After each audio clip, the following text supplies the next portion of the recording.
What's up, everybody? My name is John, and today I'm going to be reviewing Beasts of Extraordinary Circumstance. It's a novel by Ruth Emmie.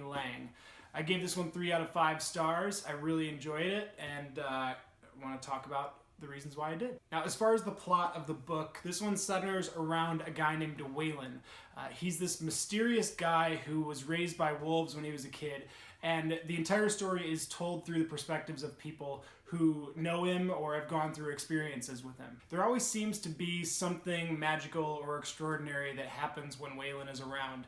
We know pretty early on in the book that he has some sort of ability or some sort of relationship to the weather and controlling it and making certain things happen in relation to the weather and where he is. So it's him in one way or another having some sort of magical effect on people and situations, and is almost able to change a situation or save the day in some circumstances through this magical ability. I really enjoyed how the different perspectives showed people's different relationships with Waylon. One thing that took me away from the book and probably took away a higher rating for me for this book was everybody looked at Waylon similar or almost the same.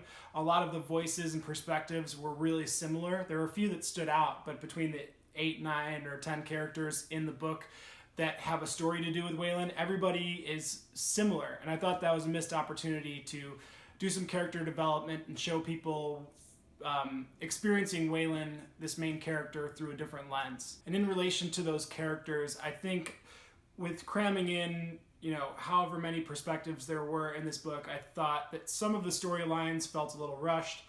And maybe that didn't allow for that character development because the author was already feeling a little bit rushed to tell all these stories. And it didn't necessarily help that some of the characters' stories in general just felt rushed.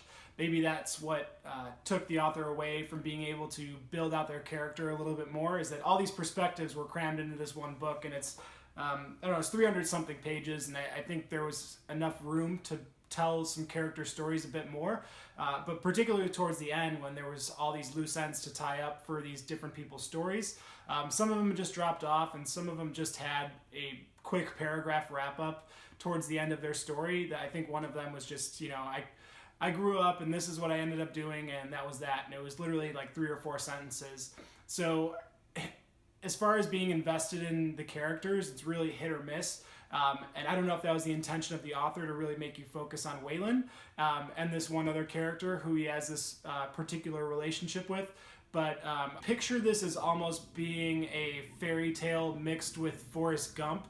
I thought it was funny that one of the blurbs on the front was the author of Forrest Gump, because it was something that I really thought stood out, is that all these people are telling these stories or listening to stories or whatever it might be in relation to Waylon and these great adventures that he's had and these extraordinary adventures. It almost reminded me of Forrest Gump, where he's lived this ridiculous, amazing, impactful life, and all these people are touched by Waylon, or touched by Forrest in the movie. So it's a lot of parallels that could be drawn between the two. So if you're into Forrest Gump, and who isn't, I think you would actually like this book because it's a fantasy version of it. With that said, I think when it comes to fairy tales and parables and fantasy stories and light reads, I think it's the perfect book to read while you're getting ready to go to bed.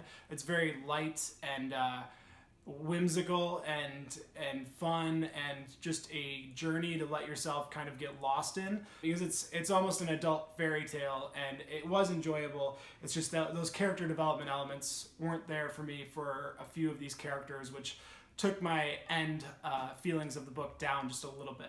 So in general, Beasts of Extraordinary Circumstance, I said 3 out of 5 stars. I think I'm going to stick by that. I read this a little while ago, so I've had time to marinate a little bit on it, and I would recommend it. Let me know what you think. If you've read this book, if you were thinking about reading it, I'm happy to talk it out a little bit more, so let me know. I'll see you soon. Bye.